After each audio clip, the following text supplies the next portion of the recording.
Aton ang lilion human mga higala sa Baykam og pila gyud ang ilang nasabutan nga ihatag sa edukasyon. Usually mao man gini mag-una, education.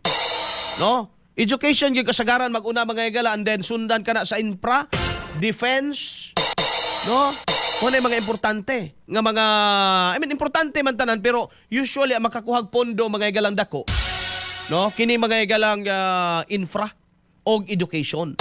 Mao gani makaingon ta usahay nga dili gyud mo seryoso ang gobyerno mga higala sa ato ang agrikultura, sa pagkaon sa tao.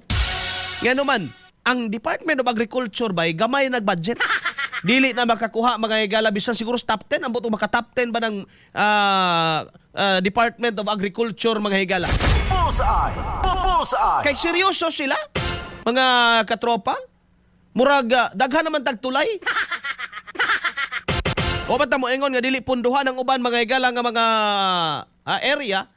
Punduhan gyapon, pero unta, kung ingana mga higala ka madasigon kita sa pagbuhat o kalsada, ingana sa bunta ta mga higala ka madasigon sa pagpalapad sa panguma.